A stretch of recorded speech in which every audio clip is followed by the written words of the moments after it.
journalist in London. Otumba Bode, you are welcome to the program. Thank you very much for having me. We also have our in-house researcher, Mr. Nat Iyakwa. Nat, you are welcome to the program. We have all the way from Nigeria, Mr. Emeka Umagbalasi, and he will be giving us some discourse, which we want the whole world to hear and help.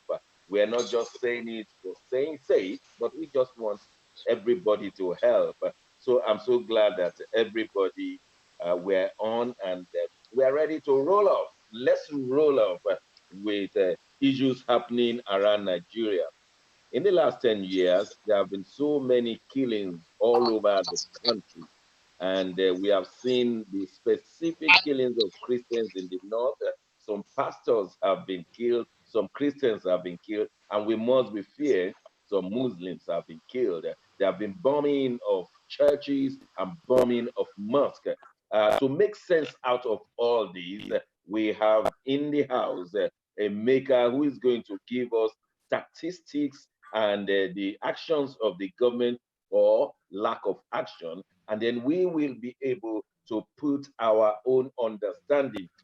Perhaps the Nigerian government will do more, perhaps the whole world will need to help us, because we recognize that in Mali, it was the French government that helped them took away the terrorists. We saw that in Iraq, it was the whole world that went and helped them to take away the terrorists. And these two countries largely are enjoying the benefits international intervention against terrorism. Why is it not happening in Nigeria? But before we go further, let me respectfully invite Emeka. Emeka, please tell us what is going on in Nigeria with statistics. Well, thank you very much. I think you have summed it all. The killings have been going on in Nigeria, killings outside the law. And the killings can be categorized, into two or three forms. The killings by the jihadist terrorists against Christians, and the killings by the same jihadists against fellow Muslims. And they go by different names.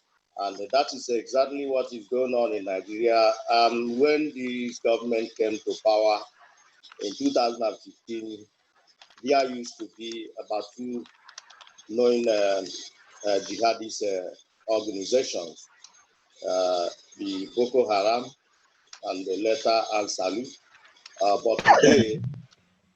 But today, the number has increased to not less than 20. And these groups have been responsible for all the killings in Nigeria, killings that are outside the law. The aspect that has to do with killing of Christians and burning or destruction of their learning and worship centers has to do with the entire jihadist groups.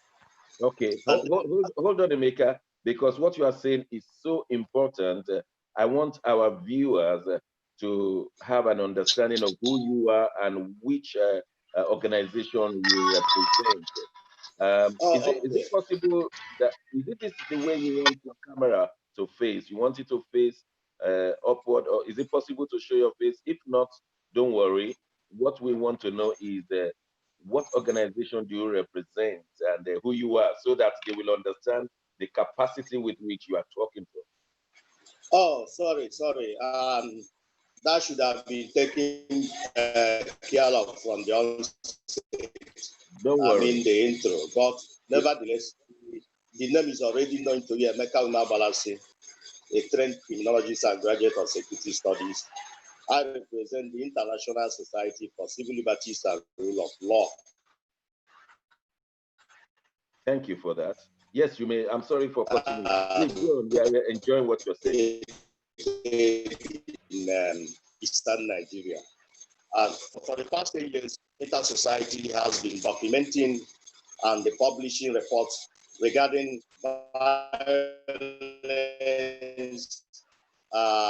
intra-faith has to do with violence of, for instance, one Christian domination against another where it exists, and or Muslim state against another Muslim state, like for instance the issue of Sunni versus Shiite, and of course the interfaith has to do with the religion body, radical religious body versus violence against another religious body. For instance, the jihadist Fulani herdsmen or Boko Haram or Ansaru against Christians and their properties and other targets. That has been ongoing in Nigeria for the past, in fact, we have been monitoring the development for the past 10 years or 2 years after Inter Society was formed in 2008. So that is the situation on the ground. And instead of the killings reducing or being condemned or curtailed, the killings have been rising and is expanding across the country. And we are worried. And that is that's the reason why we issue periodic reports about the extent of killings and who has been targeted and what property or properties that have been destroyed. Like for instance, we have a latest development. The federal government has been spending billions and billions of naira. Have this not been effective? Hello? Well, it depends on the intent and the composition of the federal government you are talking about. I don't think the billions of dollars, not even naira, billions of dollars, because we have it on record that from 2015 to date, not less than $7 billion have been spent on defense and security in Nigeria. And it's not the issue of billions that have been spent that is the issue here, but the issue here is the impact, whether the billions spent have been able to take care of the killings we are talking about. And again, the most importantly, the motive or the intent and compositional structure of the government that has been spending billions of dollars, and of course the territorial and structural composition of the country. If Nigeria is a multi-part has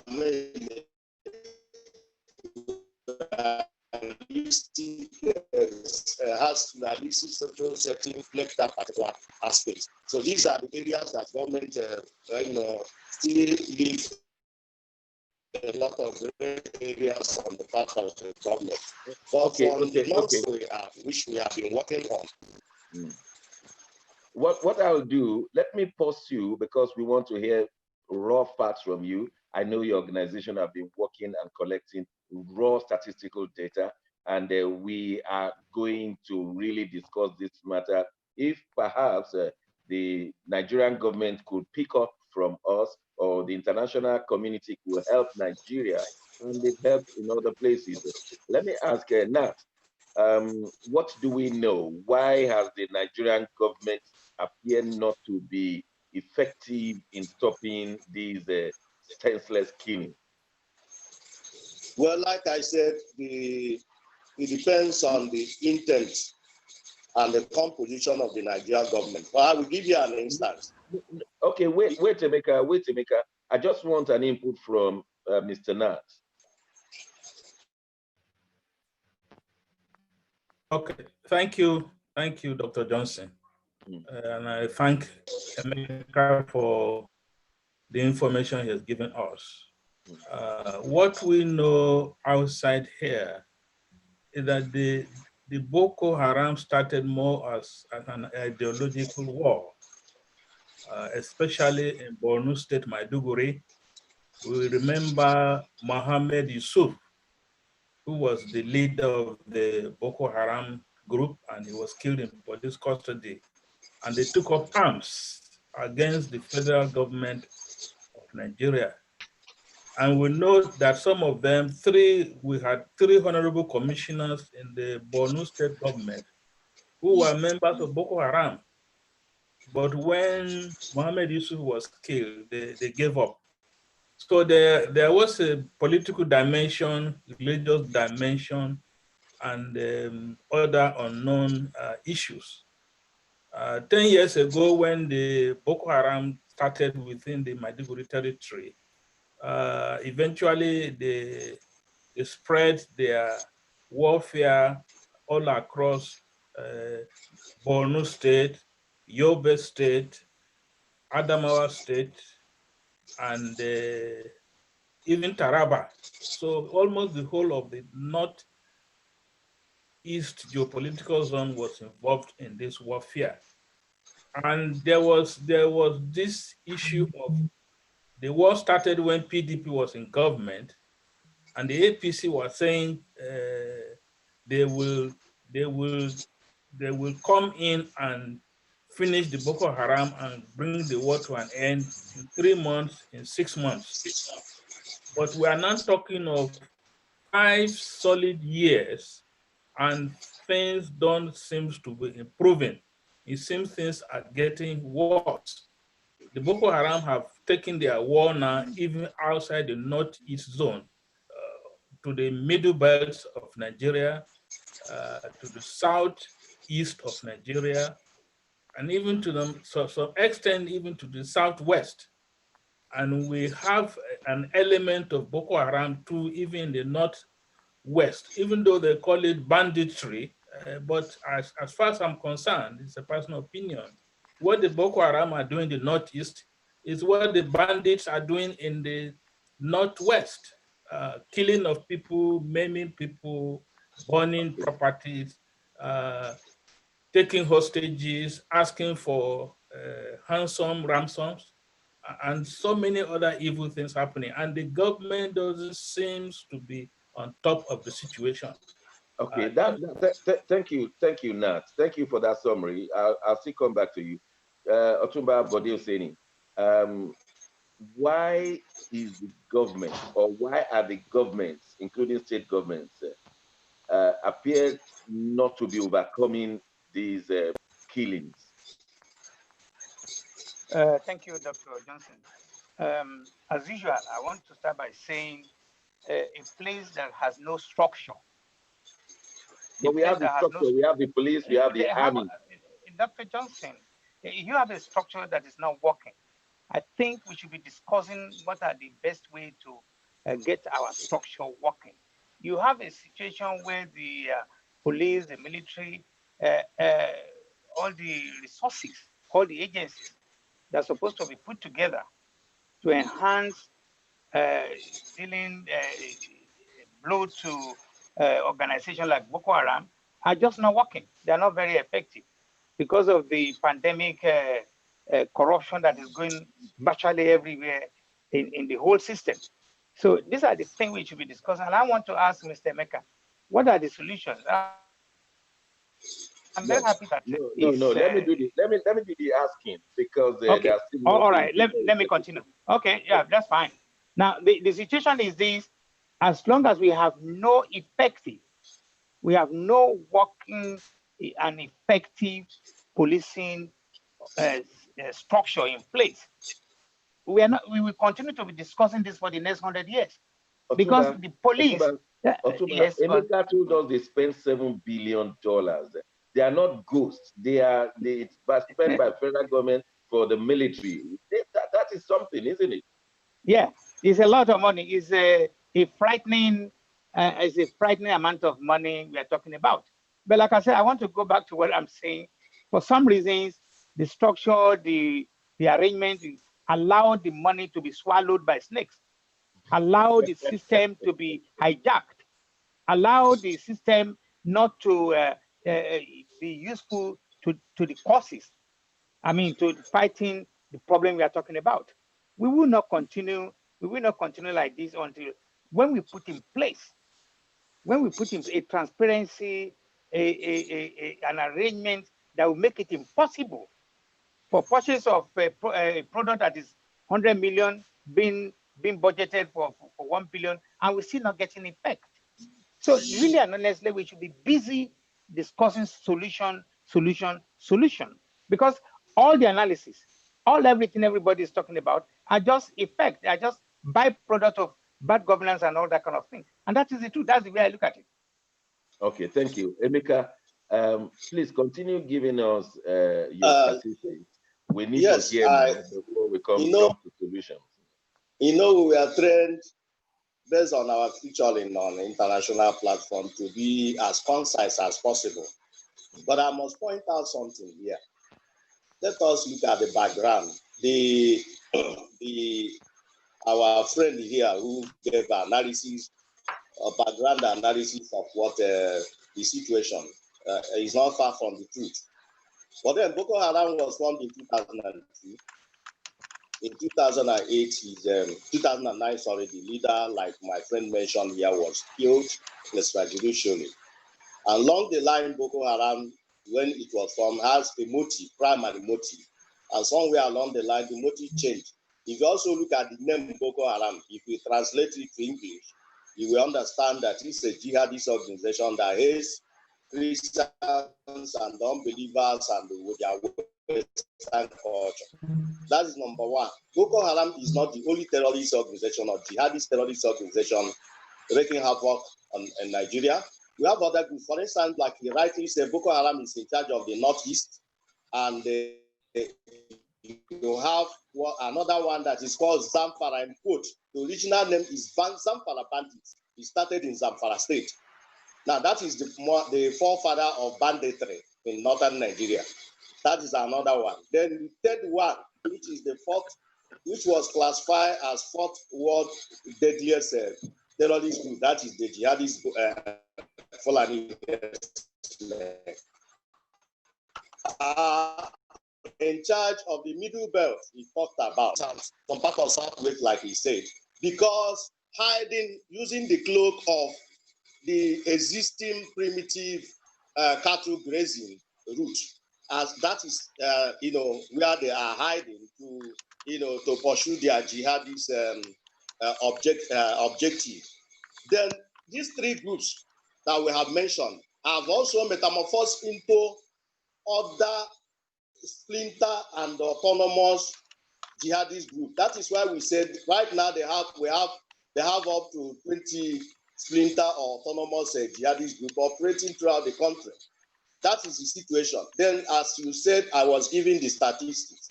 Yes, I said the killing has to do with there is aspect that has to do with killing of Christians. There is aspect that has to do with killing of fellow Muslims. For instance, the jihadist bandits. Recently we did international profiling of all the leading jihadist groups in Nigeria.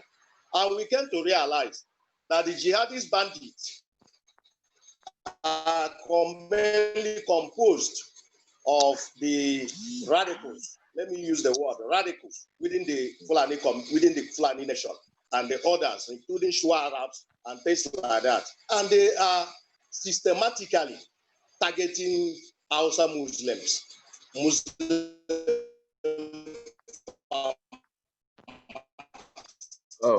In northern Nigeria. This is a topic for another day. Then you do solely 100%, no exception, no collateral effect, whose 100% attacks are directed at Christians and their properties and things like that. You have Boko Haram that target both Christians and Muslims. In fact, when they started, the percentage ratio was widely asymmetrical.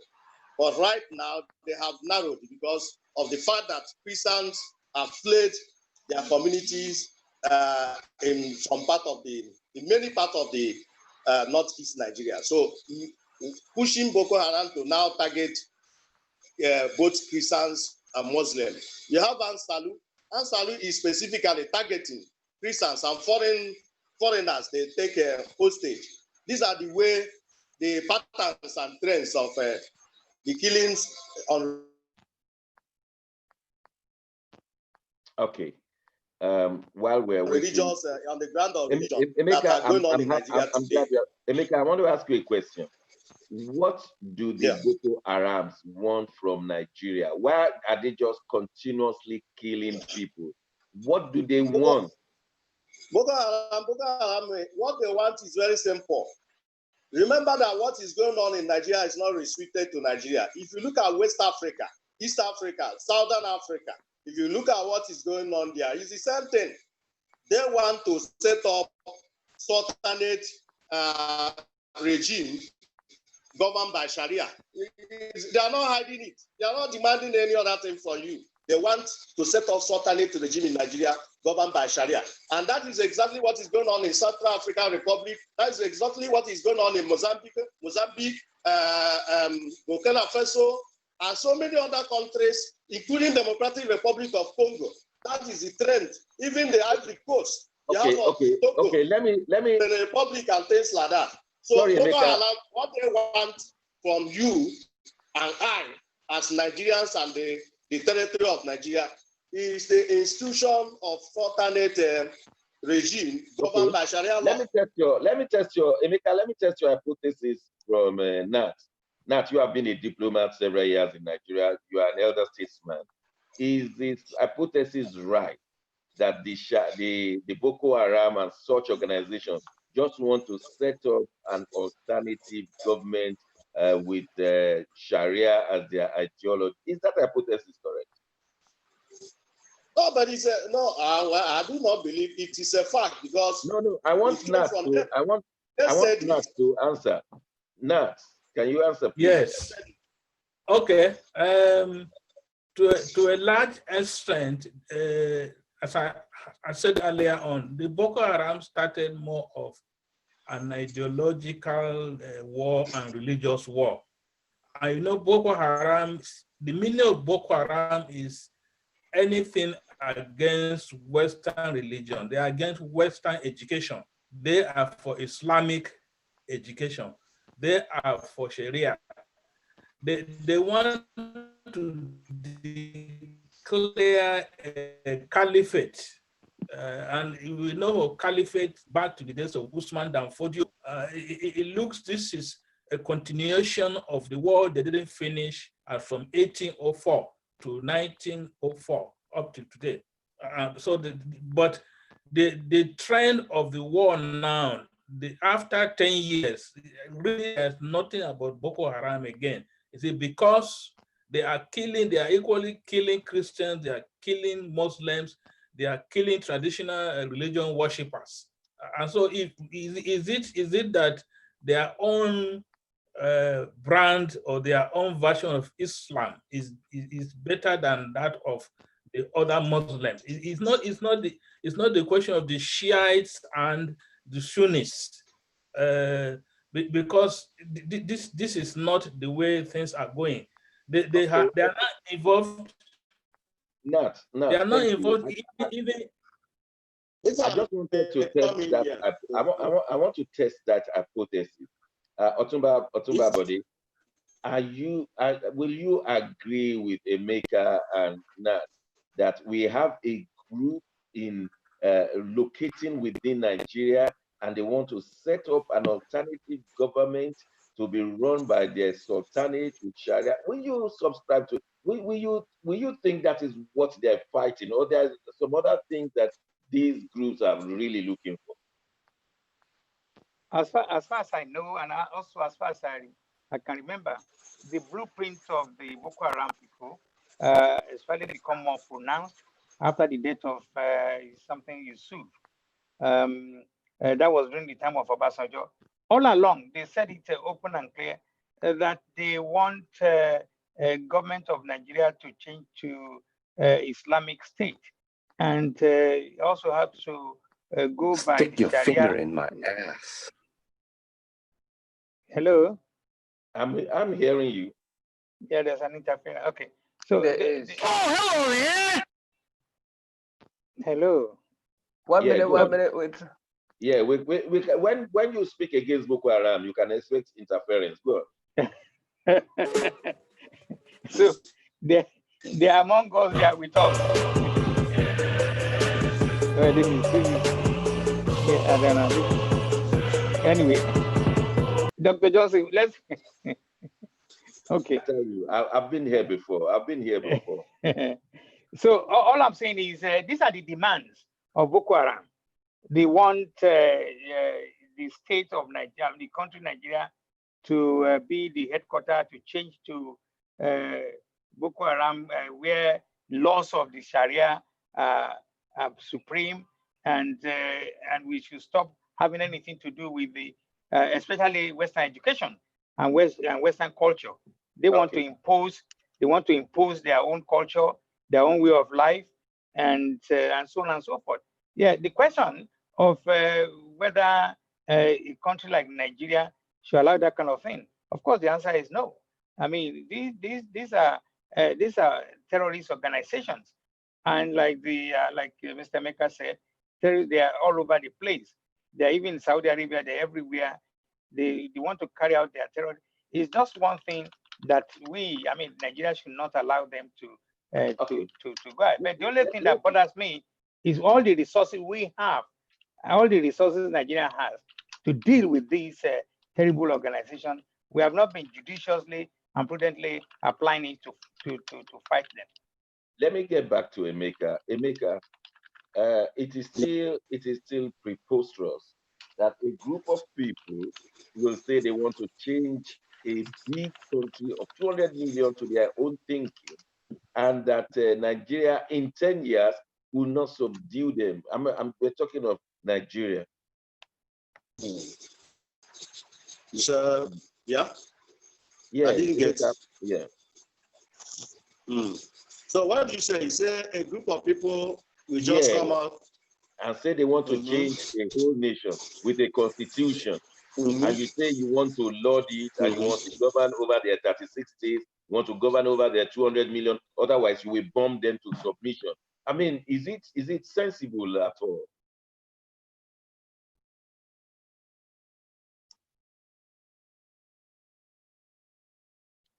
I will see with Emeka.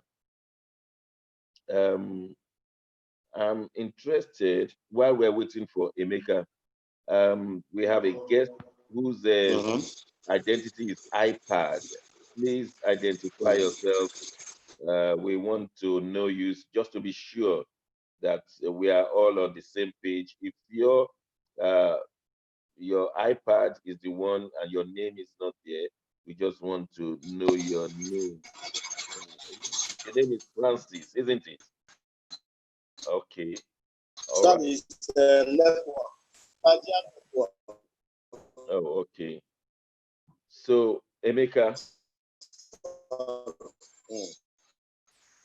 All right. While we're waiting for the Nigerian, let me. Okay. Not you. Yes, I'm with you. Yeah. Why can the Nigerian government not defeat Boko Haram in 10 years? You need to impress me.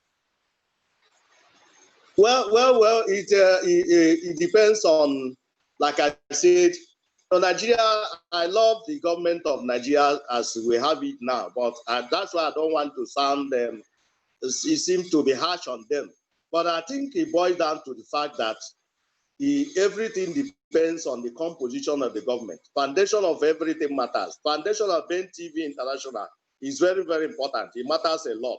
From there, you talk of its corporate integrity and what have you. That is one. Then two, the Boko Haram and other jihadist organizations in Nigeria are not difficult to be taken care of if the government of the day is really serious and committed and apply the right tools.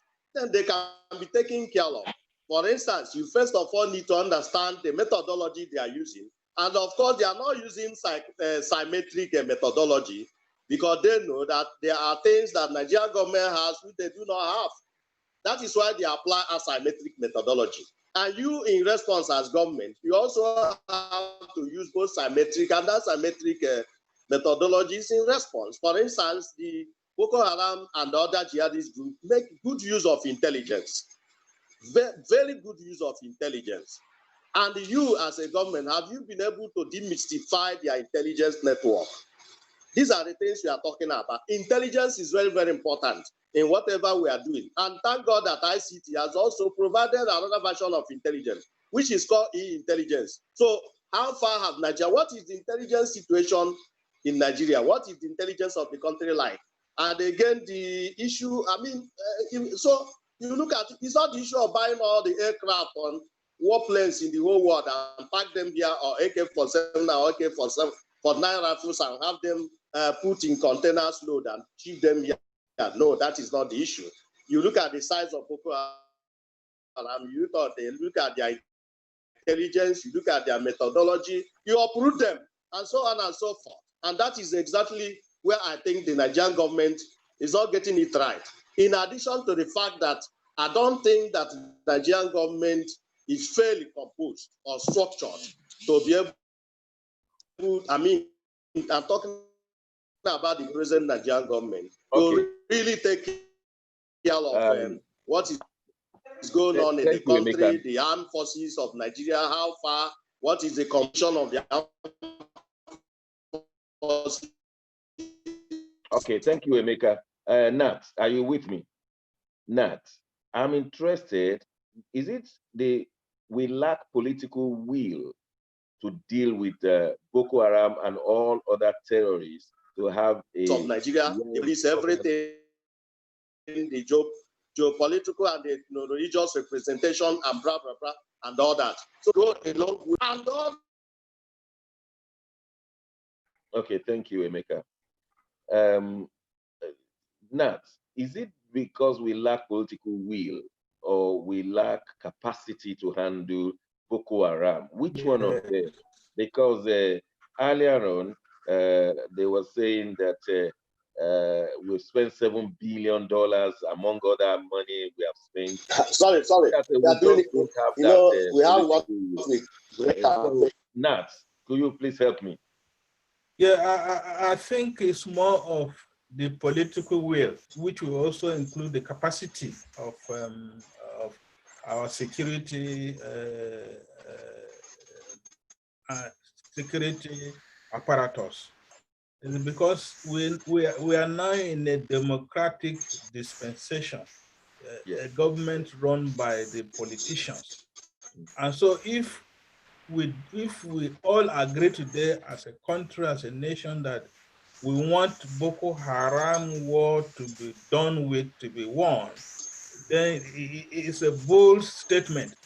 But as we speak, Nigeria divided on this issue of Boko Haram, and so it's divided on how are we going to bring this war to an end. So that's the dilemma of the country.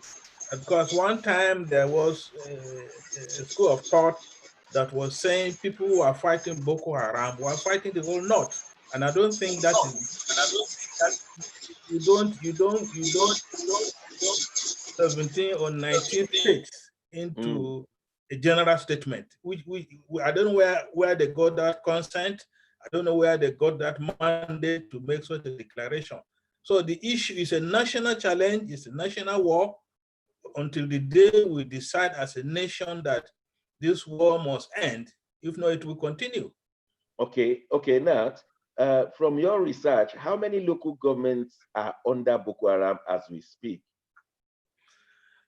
Let's start with Borno State. Yes. Effectively, we're talking of 10 local governments in northern Borno State. And when I mean, and what I'm saying is that effectively they have established their caliphate in such local government. They are the people running the administration of those local governments. The Nigerian local government system is no longer there. In fact, there are no people living in those areas. When you now come to the northwest, where the name banditry, cattle rustling, and other things being used, Katsina State and part of Zamfara State. In Katsina State, 5 local governments are under these bandits. And in Zamfara, 3 local governments are under the bandits. They run the affairs of those local government areas. The people pay taxes to them. Okay, the Buhari regime has been there for 5 years. Let us even say that the Jonathan regime failed to quench Boko Haram attacks. the Buhari regime has been there for 5 years. What would be your assessment of this regime against Boko Haram expansionism?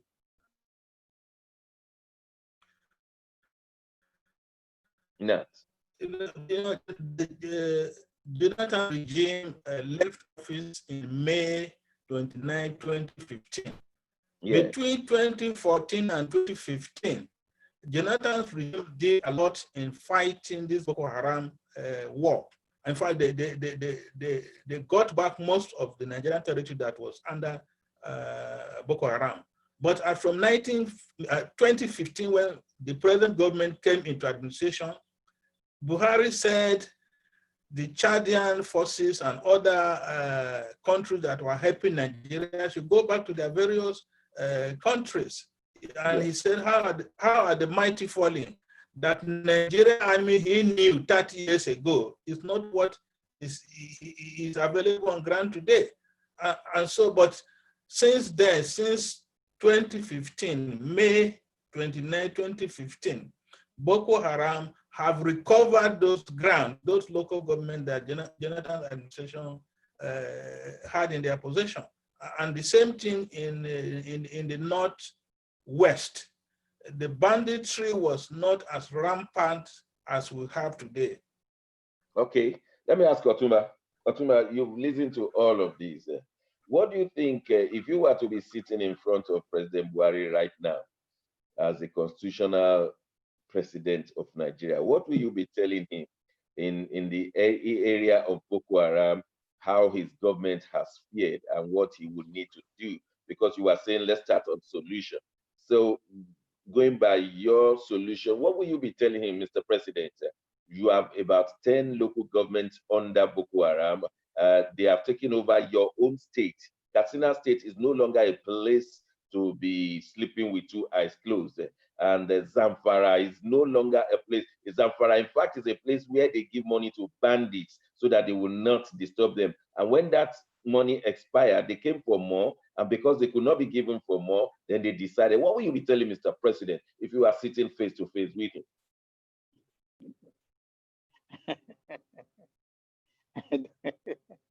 You were asking for solutions. Now let's go for solutions. Yeah. But yeah, well, you know, my regular what I coined, probably that would be a kind of a dream. You know, because I will probably will not be sitting in front of President Buhari. But let me take well, again. What if he's watching you right now? I mean, assume he's watching you, or his officials are watching you. What will you be telling them? Good for him and good for his officials. You know, I wish them good luck. Because with the structure of Rofo and Jaga Jaga, nobody like me wants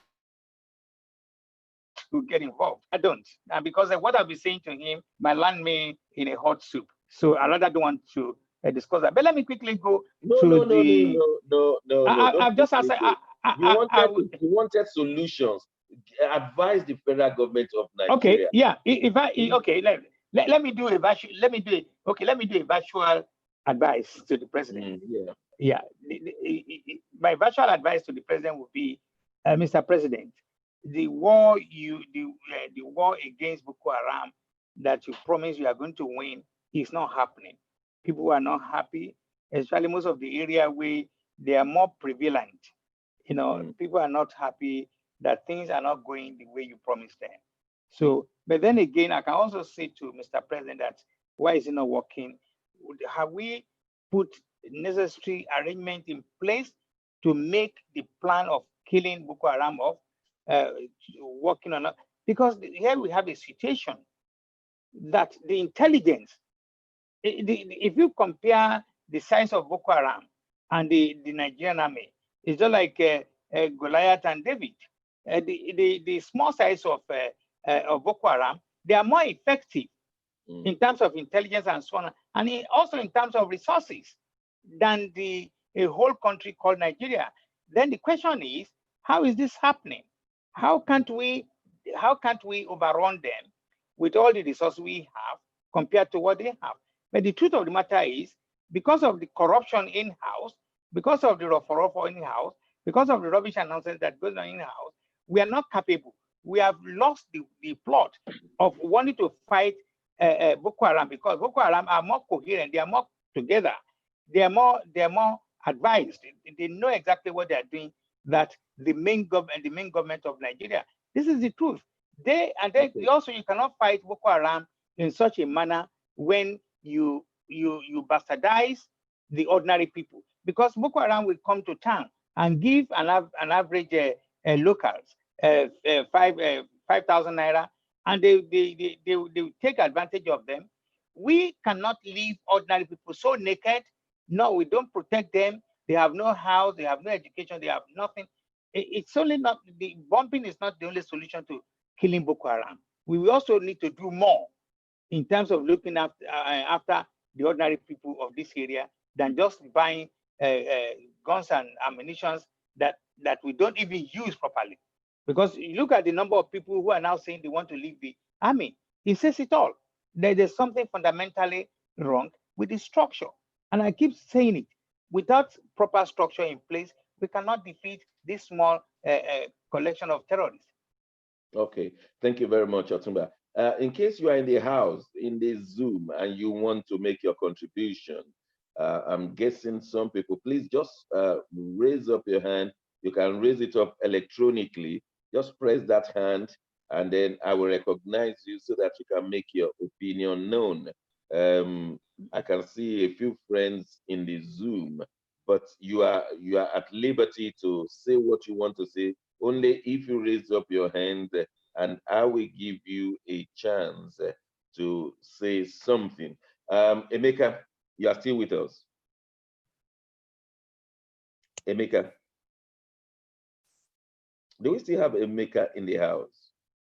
Now, this is one of the challenges we have all over the world concerning Nigeria. We still don't have the infrastructure to put us in the map. And each time we have a guest from Nigeria, they always fluctuate, not because of their own fault, but the fault of the infrastructure. So we've done this one again and again. Dr. Akindele is on. Oh, is Dr. Akindele? I can't see any hand here. He raised his hand already. Oh, there's a hand already. Yeah.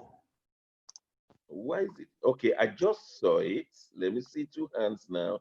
Yes, okay, I'm going to call Dr. Akindele, then I will call Mary, Commander Mary. But let me take Dr. Akindele on first. Yes, Dr. Akindele, your contribution. Yeah, good morning, guys. Thank you for doing us proud.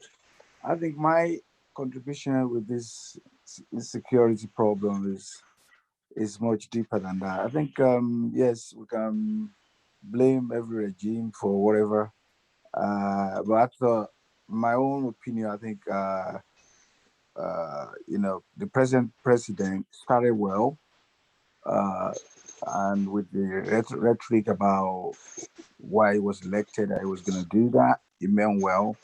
But I think the problem is, as we have all over Nigeria, we always lose. We don't use extended solutions for things, because it doesn't matter how hard or how many hardware you have to destroy these people.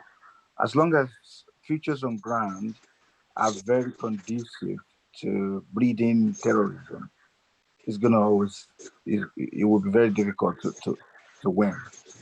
We have youth who are jobless. They don't have any hope. We have the politicians using them as dogs and everything. So we can't just use, carrots and stick and carrot alone about this. The government needs to look into preventing these things. What's making these sort of Boko Haram sort of things thriving? Why are these people, these young youth, rushing to them, joining them? Because they don't have anything to do. And like Otumba said, if somebody offer you even 500 naira, 1,000, 2,000, whatever, and say, "You come on, you look hungry, we'll take care of you." The kids, the youth's gonna join. So we need to have a real complicated, very, very broad approach to this. Not just it doesn't matter how many guns, how many ammunition we buy from America and this. If we don't have extensive approach, it's not gonna work. You know, are we corrupt as a people? Yes. Our youth gainfully employed? No. Our policies based on ideology? No. Our institution strong? No. All these are features that is going to make easy for insecurity to spread with the aim of consuming the nation. If we are very serious, we must realize that we cannot also handle this ourselves, because over the years we got so much problem. I don't think we can handle it. I think it's better to probably reach to some of our friends and allies who can stay with us, even our own people. We got our own people. We have people like, in the diaspora who can come up with different ideas, about how to solve this problem once and for all. Because it's going to consume us as a nation if we don't really approach it. The kids who were born around IBB now, they're in their 20, late 20s, 30s. Those who were born around Abacha time, then the one who were born around Obasanjo, they're getting older. They have never seen Nigeria. All these people on the panel have seen, so they don't have anything to lose. Then they want to survive. There's satellite TV everywhere. They got smartphone. They can see what's going on in the States, in the UK. They see all their age group, what they have. So they tend to yearn for those things. And if whoever can give it to them, they're going to gravitate towards them. So that's Okay, just my just one, contribution. I want to ask you one question. You said the Buhari regime has been doing its fair share, something like that. How long will it take this regime to put Boko Haram in its proper place? That is to end the terrorism. In fact, today, when there are people who are killed in the hundreds, nobody even blinks eye in the Nigerian government anymore. The Nigerian people in the south too, they just continue as life is normal. How long will it take a regime to subdue this kind? Yeah, you're right. In an ideal climate, it shouldn't take long, but in Nigerian climate, it may take forever, unless, I mean, I don't know about you. Even when I go to Nigeria, you try to do something, you try to suggest something, the people will say, even if Jesus Christ comes to rule Nigeria, we won't let it work. We won't let it succeed. I mean, that sort of thinking among our people it's not going to make anybody able to do anything right or successful. Because if, let's say, for example, he's doing something in Abuja, if people are in Bauchi or in remote area of Borno, they don't agree to. They're not going to help. The corruption everywhere. Yeah. I mean, if EFCC man could be accused of doing this. Don't jump the gun to EFCC. Yeah, We'll catch it before we go. Yeah, anyway, thank you very much. You're right. It shouldn't take long in a right climate, but now climate, we need to face the fact it may never happen unless we get listening ears. The Nigerian government, those politicians need to put their hands up and say they don't really know what they do. Some of them don't know what they're doing. They need to reach out. I know that we'll be coming to Emeka in a second so that we can go to other topics. But I want to ask Commandant Mary. Mary? Hello. It's Hello. Comrade. I guess there is only one commandant in the house. I'm Comrade.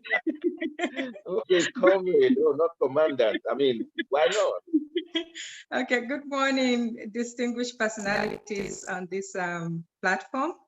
Thank you so much. From my own point of view, growing up in the northern part of the country, being a Christian, having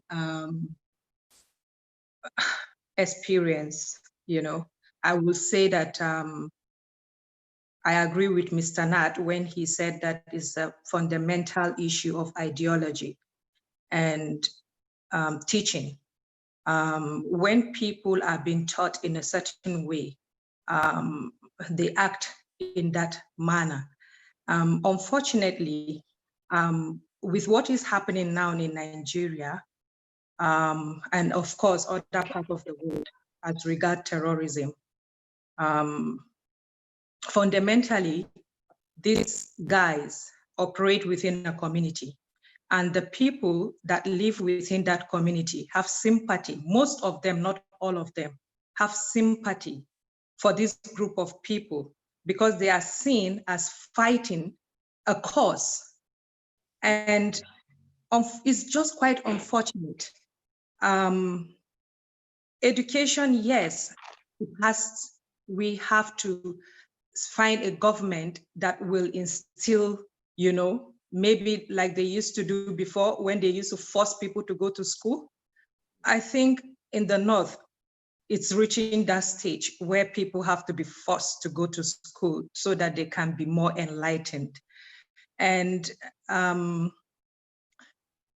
this issue, I don't know exactly, maybe except again, if we have a government that has a very strong political will that will be able to stand firm and stop this Boko Haram. If not, this sympathy that we see within communities, people shielding them, covering them, some people, not all of them, they know who they are within that community, but they will not let the security agent know them, So that's a big problem that I think the government has. I don't know. You are so right. Thank you very much. Let me go back to Emeka as we round up this topic. Emeka, you have had our panelists, and is a story of betrayal and lack of patriotism and sabotage. That's the story behind Boko Haram's victory. And Boko Haram is victorious today because of these three: lack of patriotism, sabotage, and so we have all this playing. How do we now? What kind of solution can we now bring to Nigeria? Are we just going to beg the international community, please, we have finished all what we have and we seem not to be going forward, come and help us? Is that the only solution? Is that the only option left for us now? I think solutions can be divided into domestic aspect and international aspect. And in what we are within the country itself, if you look at the security structure as presently constituted, for instance, in the case of armed forces of Nigeria, there is a moral body. A number of soldiers, if not many of the soldiers, or military men and women, are already demoralized. And just recently, we asked the federal government to ask the service chiefs to leave the stage. We did a study, and we were able to establish that service chiefs, their tenure has long expired, but they continue to manipulate it using a certain instrument they put in place for themselves.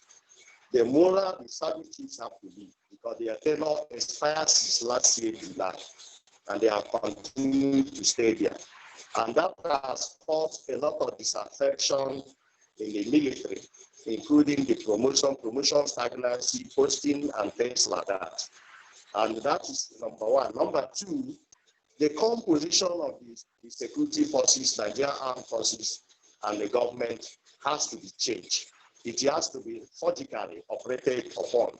to truly reflect the multiplicity of history composition of the country. I don't want to go deeper into this. Then another one is the issue of rejigging the intelligence aspect of fighting Boko Haram and other terrorist insurgencies have to be overturned and overhauled to be able to put the country armed forces in the right direction to take care of Boko Haram and other terrorist organizations. And again, most importantly, the motive of the government of the day has to be put in the open. What is the real motive of the government of the day? Is it truly out to govern Nigeria secularly or to govern Nigeria religiously? Because we know as a fact that Section 10 of the Constitution forbids the adoption or perceived adoption of any religion as a state religion, and so on and so forth. So government of the day has to come out to be able to let the whole world know its true motive, whether this or that, like I have explained.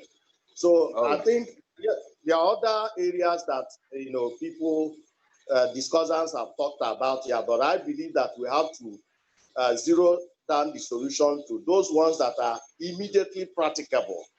Then, and of course, the issue of using international fora or international community. Yeah, it is also very important. But the international community has to, because there are so many instruments that government of the day have failed to utilize. For instance, there is an aspect of international law that is called the principle of complementarity and the no impunity.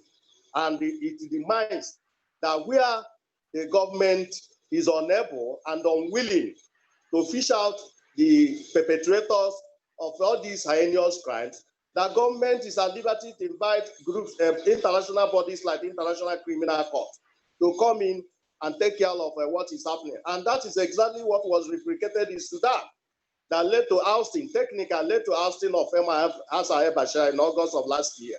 But the government of Nigeria refused to do that. So, but that is not the issue, because we are the principle of international, complementarity is unable to be invoked by the government of Nigeria.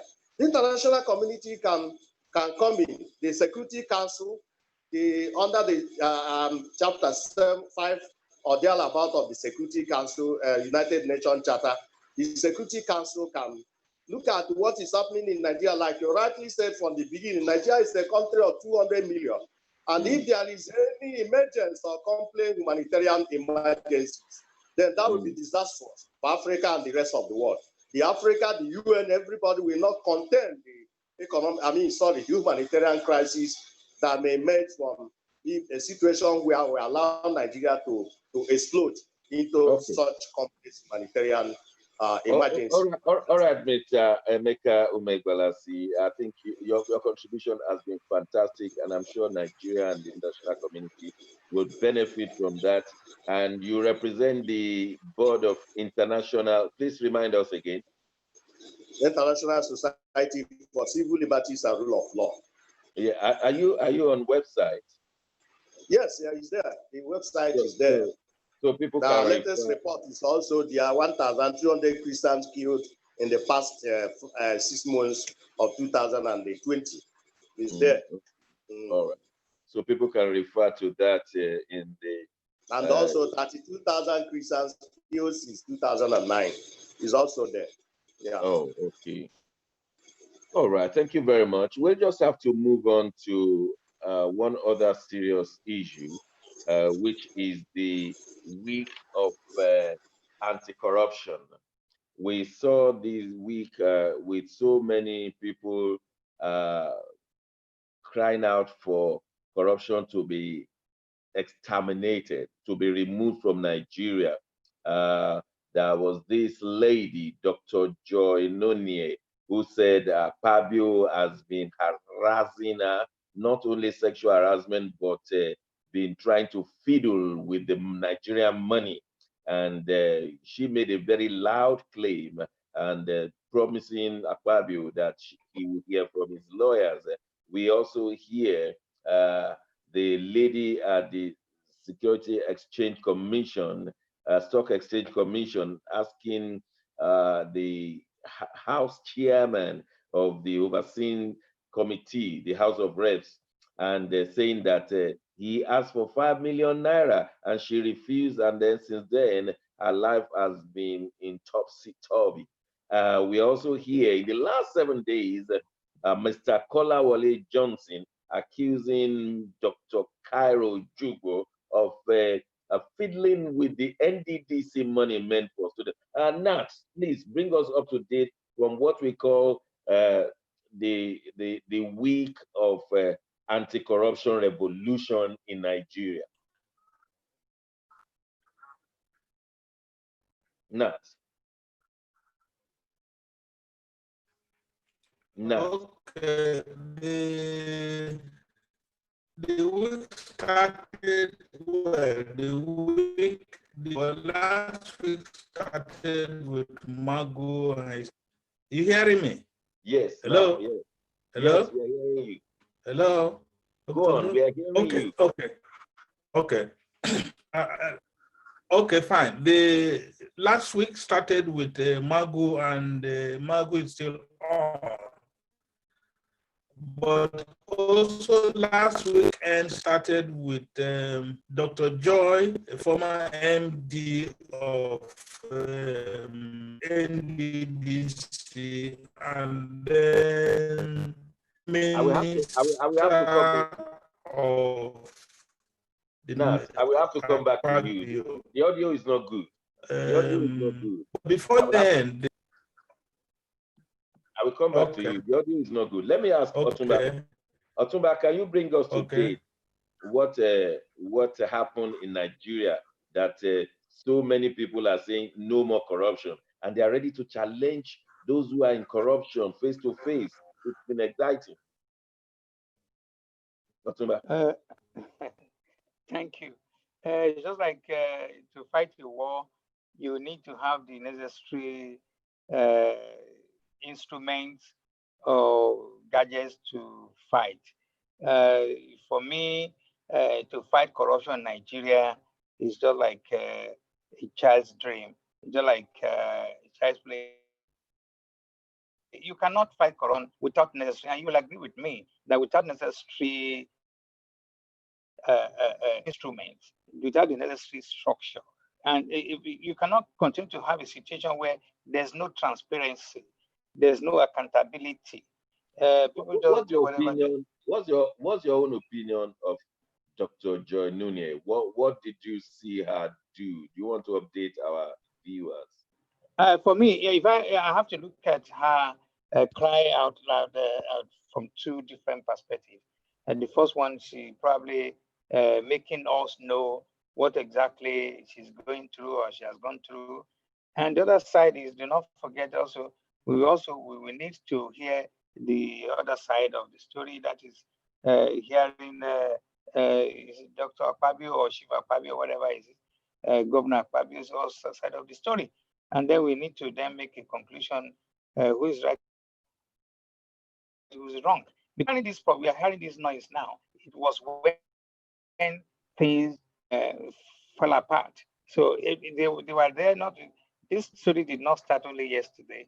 They've been together for quite some time. So for me, I do not want to sit down here and start saying this he's right or she's wrong. No, I'm not going to say that.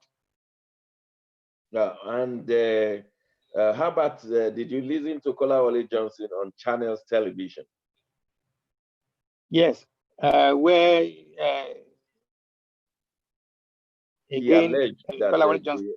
The NDDC money is being used by Dr. Cairo. By Dr. Cairo, What do you say to that? I watched the clip. Again, I want to say this, and I'm sorry, I'm sounding like a broken record. I'm not. These are huge, massive problem that's affecting millions of the people. All this money that's supposed to be used, no wonder Delta has been like that for years. Everywhere is littered with oil spillage and so on and so forth. But then there's also records of billions of dollars, naira, and so on and so in different currencies that the oil company have given have side to use to clean, to do everything there, but we're not seeing the money. The only thing we see is the spillage, is the poverty, is the agony of the people. Again, like I said, when you have a situation where many years ago, when there's a spillage in North Sea oil, and the government says even the cockroach, the small ant that is affected by that spillage must be cleaned, must put back to life. What happened? They did it. It's something in America, in Gulf of whatever, when Obama was sitting there. You see, where we have a situation in our own country where we lack all the instruments of good governance. And as long as we don't have that, we are going to continue screaming and talking about the effect. The effect and the effect is what we are talking about. I'm thinking we should start talking about the solution. Solution is to put and install a proper rule of law in place so that anybody that is representing you and I can be accountable to us. There will be transparency in whatever they are doing. Money that's earmarked to fix a Ikorodu should war. We can prudently used for that kind of purpose. We don't have this. These are effects. Fabio had something sexual, whatever, intercourse with the secretary, something with something. These are just side effects. We do have similar things here, but once they come up, the system will take care of it. Okay, Nat, is your audio working well now? Nat, I want to check your audio if it's working. Well, looks like Nat can't even hear us. Nat, can you hear me? You need to unmute. You need to unmute your. I can hear you. Yeah, okay. So Otumba has been talking about the Akpabio saga. Can you, what is it that you know from your end?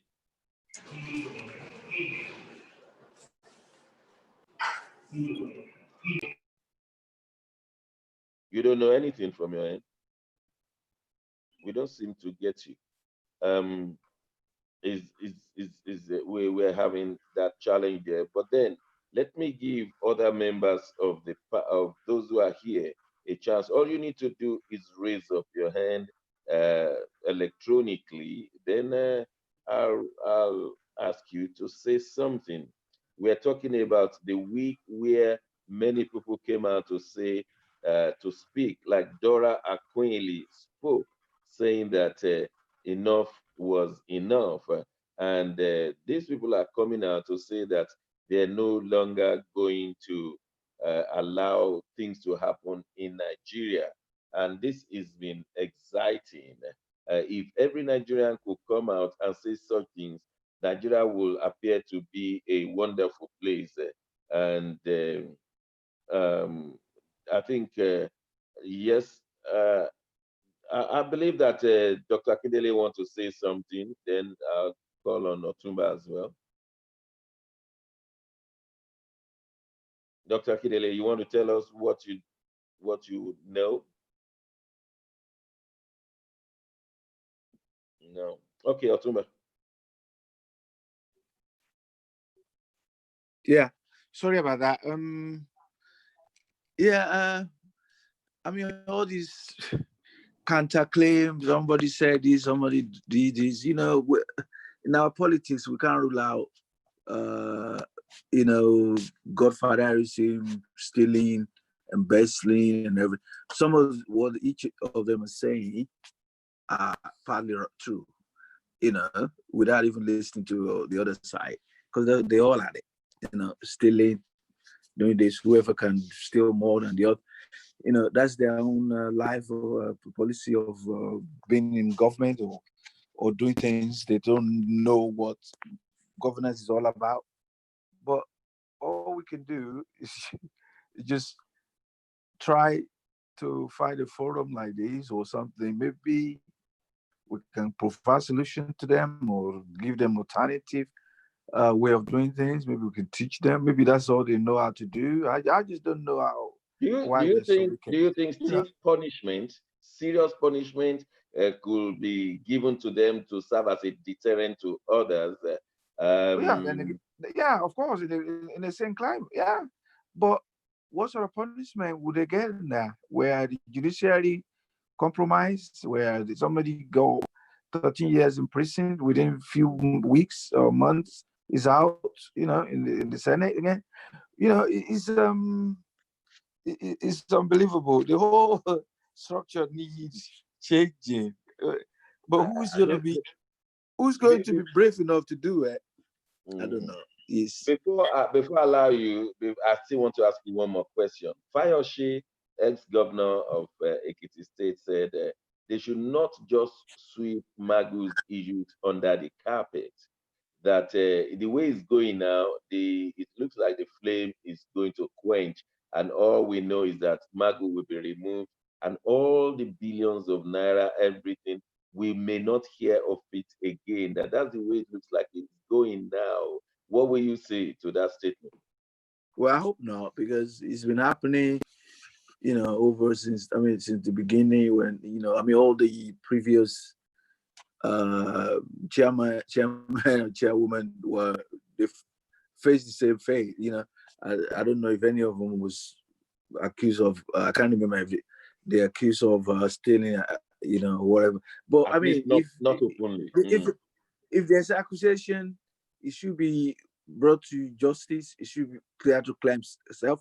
I know there's a little bit of sentiment or hate coming from the other side as well, because some of the people losing their wealth, they also are angry at him. So it's a combination of all things. But if it's proven to be guilty, it should be given benefit of the doubt. They shouldn't sweep it under the carpet, because if they do that, somebody else is gonna do the same. So they should try to exhaust all the due process on it.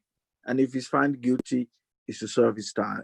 But if it's not, that'll be first of his kind in Nigeria anyway. But Nigeria, will he have that? I mean, Kalu or whatever his name is out now. So, yeah, I know. Otumba, do you think we can really serve justice in Nigeria? You cannot ask someone to give you what he doesn't have. Wow, that is deep. That is deep. We don't have justice in the first place. Look at the history of all the last four, apart from one, all the last four attorney generals. The federal attorney generals. They all involved and embroiled in one scandal or the other.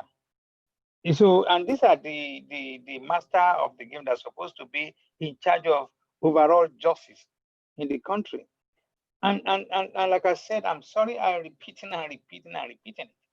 We have a situation where we have all the laws, all the rules and regulations, but they're not working. Isn't it enough for us, people who can read and write, to start asking, why is this nothing working? What can we do to fix it? Like I said, we are too good in discussing the effects, the side effects of all these bad governance. Let me tell you why it will not happen in Nigeria. The very moment you start asking, they will say, this one is from my tribe, that one is from my religion, and then there will be a political tug of war. So it won't happen. That alone, Dr. Johnson, is the problem I'm talking about. There's no problem that we cannot fix. The only one we cannot fix is death. When death takes place, you can't bring anybody back. But what I'm saying is, as long as we are in this problem we are talking about, there should be a solution. It cannot necessarily be the only solution of election and so on and so forth. It is. I don't want to start talking about other countries. Let me stay within Nigeria. Are we not tired of, since 1960, when Balewa was a premier and he was not corrupt, but the minister of corrupt, some of his money are still outside, and all the subsequent governments. These are the things. Please, Dr. Johnson, let you and I and others who are on this platform recalibrate our strategy, or how best do we talk more about solution, but not about the problems. Because this problem is there. There will be protests tomorrow. Look at what is happening in so many parts of the country.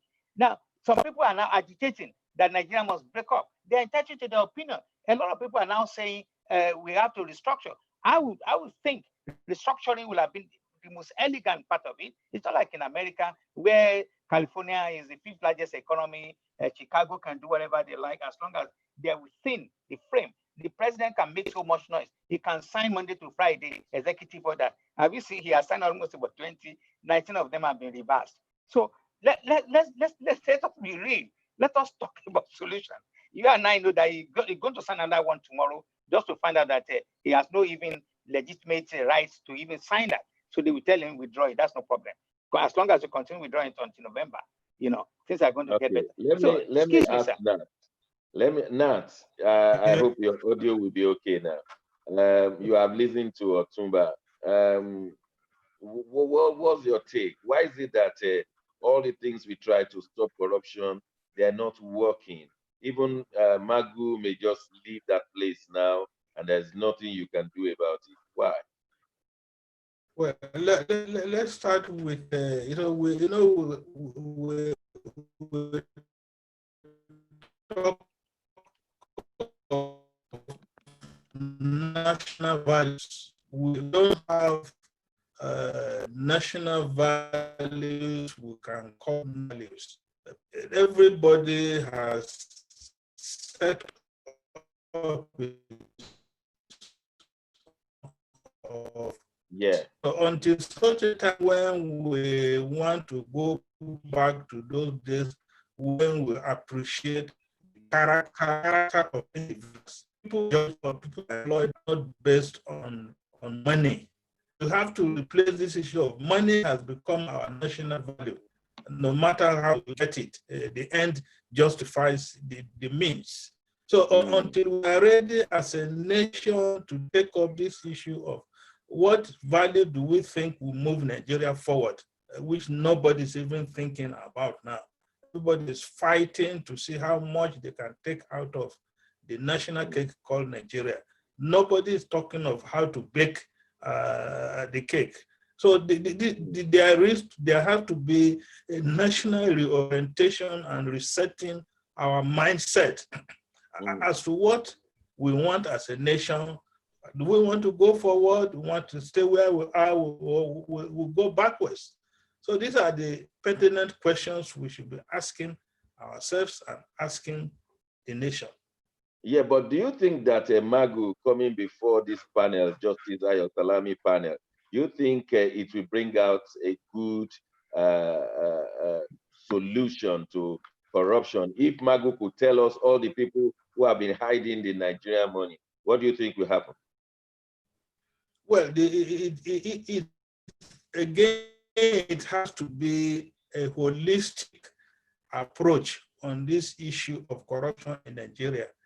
We have had people coming to talk about corruption, but even as we speak, we don't have a solid definition of what corruption is.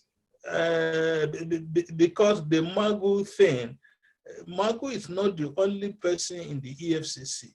The EFCC as an institution, it should be taken and investigated seriously. Because Magu is just there as a chairman. We have directors in that place. We have other officials who have assisted him in performing some of these jobs in the past 5 years. So and again, I mean, the Magu issue, there are others so-called, the presidency is talking of no sacred cows, but there are sacred cows in the system.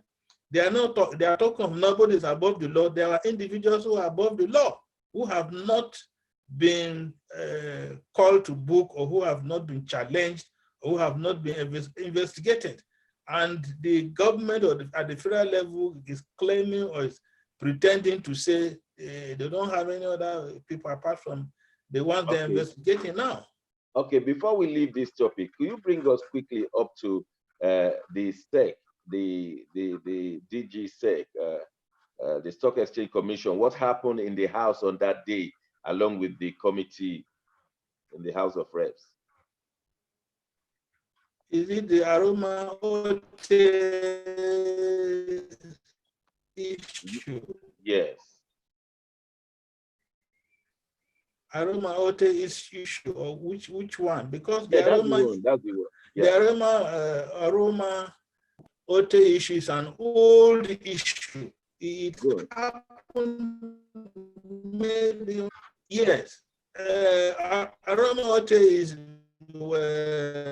she was the chief of the place.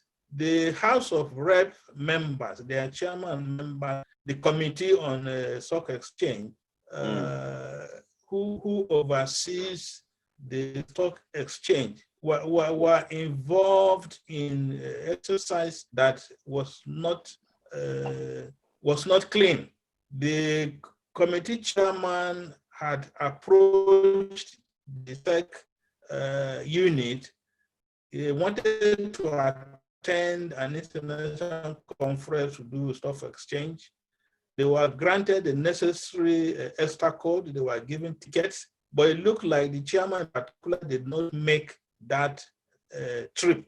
He didn't refund the extra code he was given.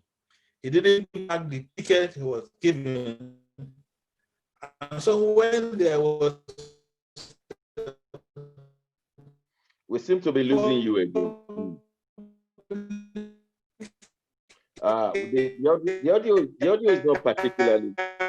So we will leave that one now until you can sort that audio out. I have one important topic here, which is the 774,000. Otumba, you are aware of the 774,000 job for 3 months, 20,000 naira, Keyamo to do it, and the National Assembly say we want to be part of it. Keyamo say no, only the president can tell me to hand it over to you. This is an executive job and it is under my watch to do. And finally, Mr. President said, okay, Keyamo, go and do it. Even when Ngige was trying to play politics with it. Otuba, you want to bring us up to date? Yeah, another big shame on us, shame on the country, shame on the representatives of all form and format. It is very sad because when you note, again, I love comparing, maybe because I have something to compare with. There are millions of jobs created in America, in France, in many places. That does not lead to this kind of furore, does not lead to this kind of force, does not lead to this kind of name calling and all that kind of things. And we also have letters all over the place, all over the place in the other client. Why is it every time anything and everything that need to do with one arm of government on the other will result to all this kind of noise making and so on? People like you and I should be tired and sick and tired of all this kind of thing. Now, if Keyamo, as a lawyer, believes he knows the nuance of governance, the executive arms of governance, that this is supposed to be the area of whatever, and he saw good.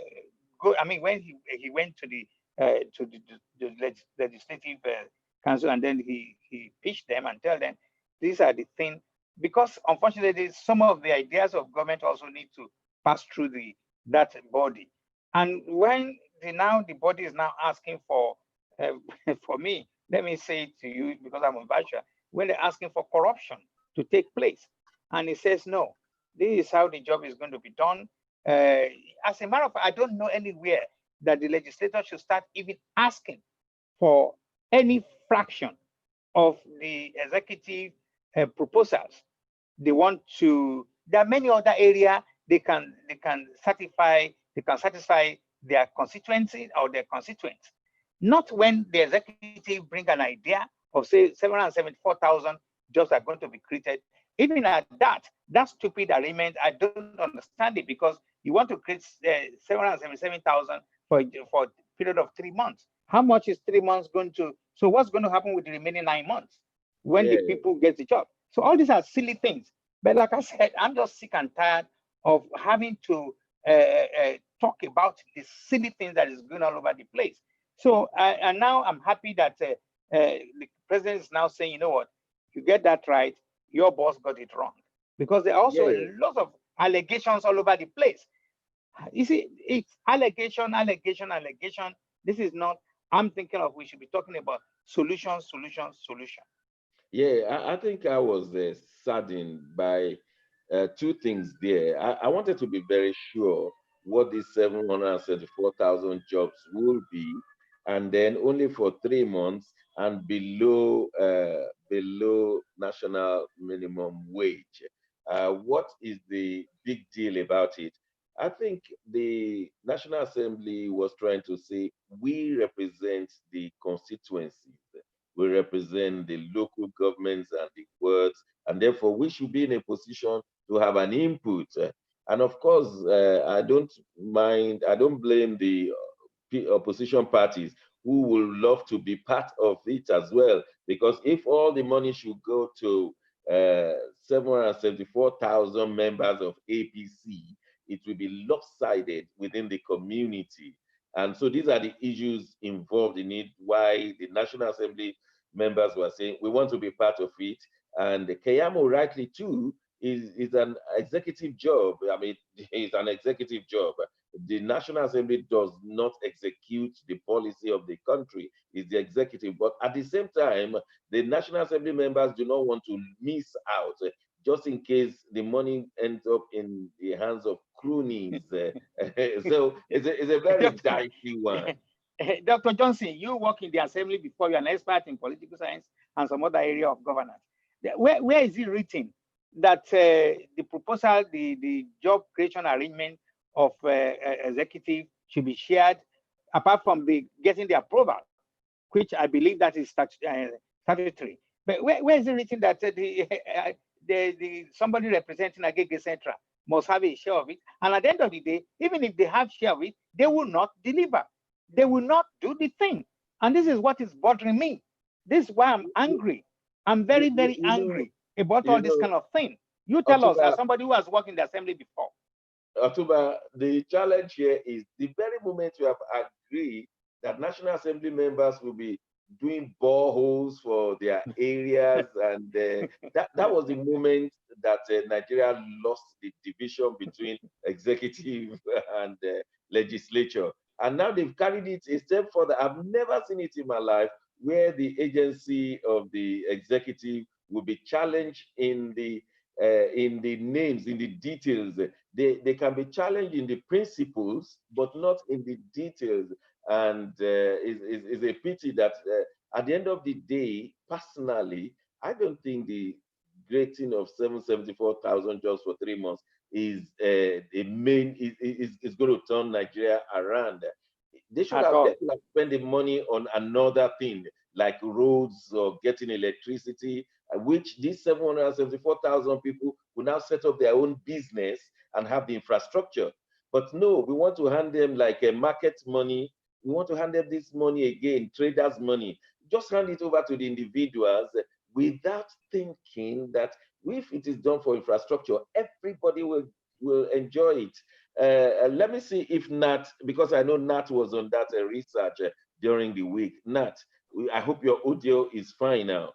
Nat, what do you see to these 774,000 jobs? We're going to close this program in a few minutes. What's your take? Are you hearing me now? Yes. Okay, I think it's just a reflection of the political development in Nigeria since 1999. The relationship between the National Assembly and the executive has always been on and off. We are aware of the experiences Nigeria had with the 8th Assembly.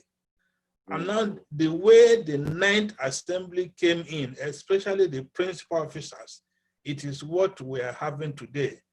Because I'm ashamed of the Senate president who came out to defend the National Assembly, and they insisted that that project cannot go ahead without them. Yeah, because that's what they said. And what they have been doing is that the National Assembly will insist on a percentage of anything the executive want to do, especially the MDS, ministries, departments, and agencies. they will insist on a percentage because they appropriated the money for these projects.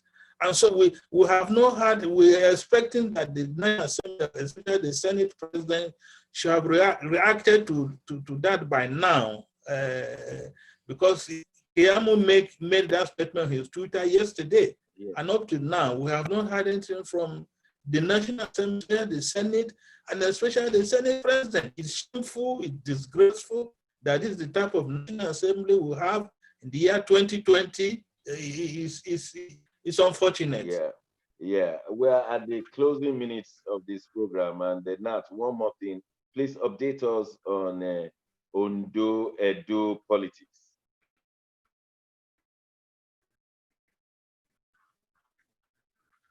What's going on in Edo State now?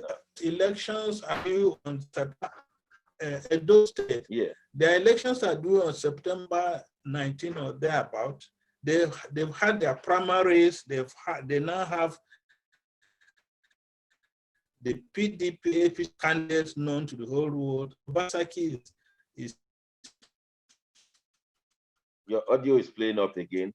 Otuma, somebody has accused the federal government that they're going to have an election with people queuing and all of that without social distancing guaranteed, and yet churches and mosques cannot open in Ogun and Lagos.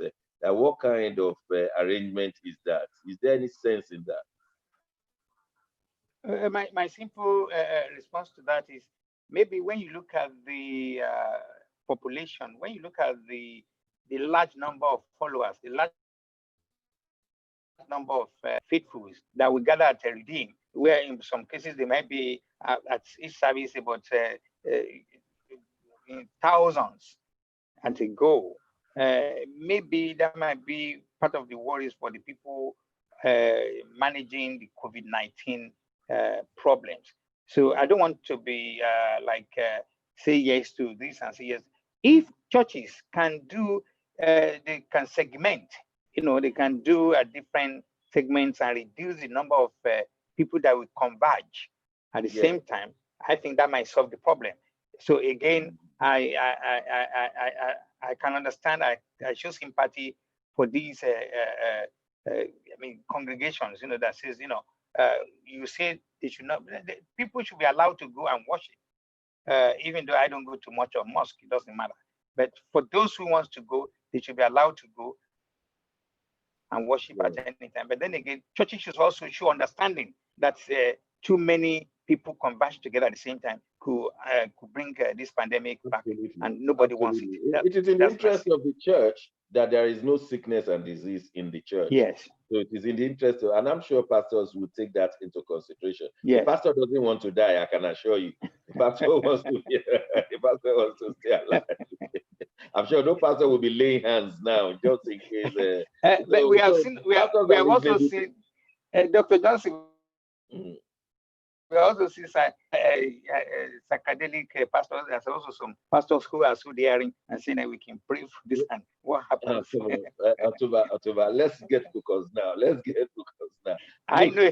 I believe the church and the mosque, they are places of dissemination of information. It's the catch-22. You don't want them to meet, but those who can really disseminate information will be in the church, in the mosque, and they will tell them the reason, and many people will take to what their pastors and the imams are saying. So the government should look into that.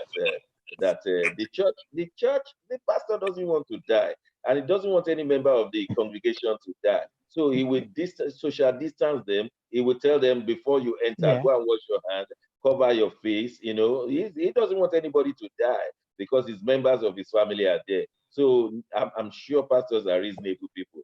So, but then the government should now think, in a country that is as religious as Nigeria, things will not move smoothly until they see it the way pastors are seeing it and the imams are seeing it.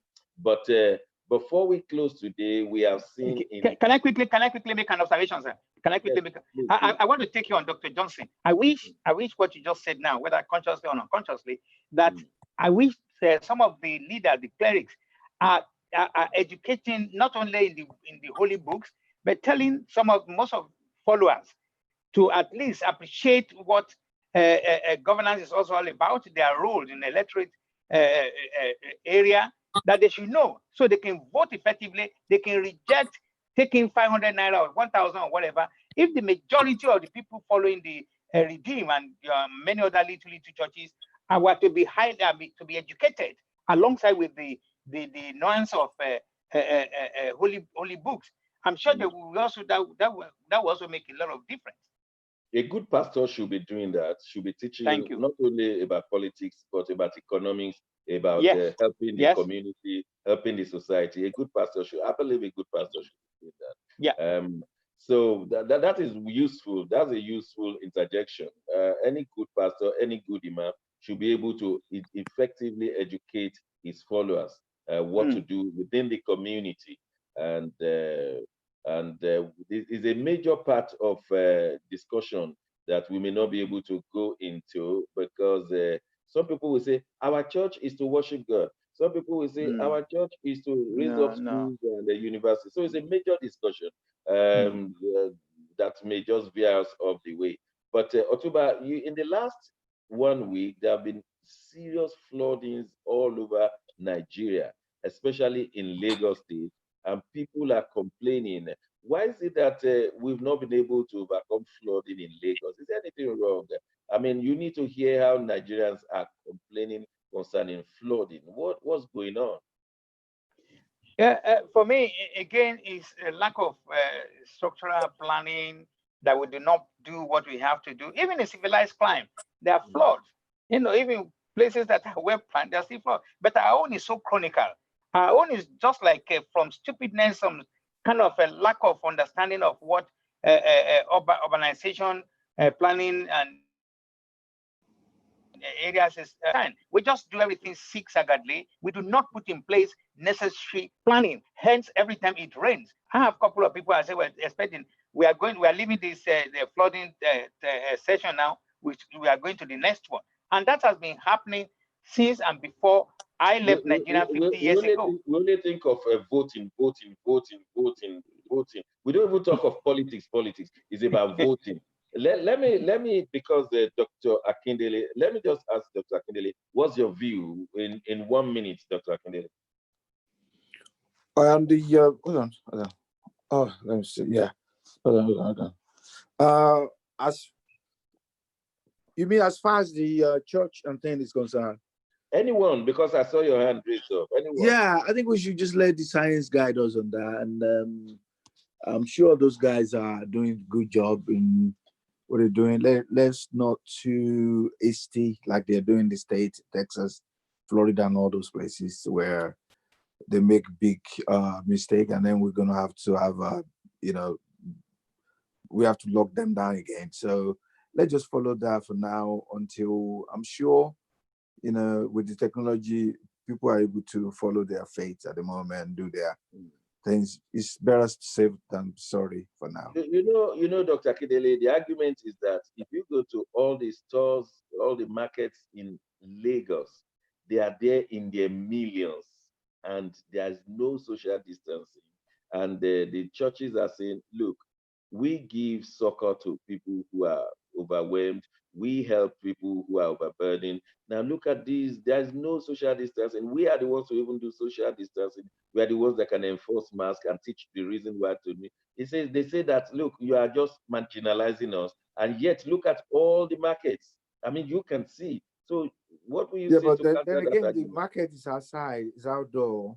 So if they take precaution very carefully, there's less. They get infection there too. But when the closed atmosphere where there's gonna be singing, shouting going on, and then if people don't wear their mask and things, and if they put on their face mask like we do in England now, they can sing.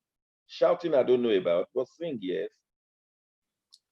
Yeah, I think it will happen. They have to look into it, because faith is also part of our faith is part of human being.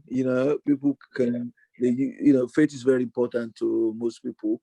So, but I think they will come to their right senses soon. They need to balance it out. Obviously, and if the pastor is well balanced, he will explain the reason why they don't have to shout, where they need to put on their face masks, where they need to do sanitization, and they put the sanitizers in their hands. I'm sure something could be done. Yeah. Some knowledgeable, educated person like yourself, who know, who's vast in public health. But somebody in a remote, if a not local government, they're not gonna follow. Oh, Ife. Okay, let's just round it up now. Nat, what's your last take for today? My last take for today is instead of us having a government by silence in Nigeria, the president, wherever he is, should speak out in such a time like this. It's not a government by silence. Thank you very much. Otumba, are you still with us? Yes. What's your last take for today? My last take is we should improve on our appearance on platform like this. We should start concentrating 70% of solution find and talking about the two already that they are not going to go away. They're not going to go away. We don't have sensors. We don't have virtually nothing. I want to be challenged. What exactly can we say this is good about Nigeria as we speak? Thank you very much. It's my duty to thank Comrade Mary for participating, Dr. Akindele for participating, Mr. Emeka all the way from Nigeria for participating, and of course my colleagues Otumba Bodil-Sini and Nat Iyako all from London. I thank everyone who has been in the Zoom forum watching but not saying something. You have been an encouragement in supporting us. More importantly, we want to thank the executive director of this program, himself, the chairman of Ben Television, Dr. Alistair Sheyode. Until next Wednesday, when we bring you the latest, this program is You Decide and you alone decide. My name is Shegun Johnson. Please keep watching Ben Television.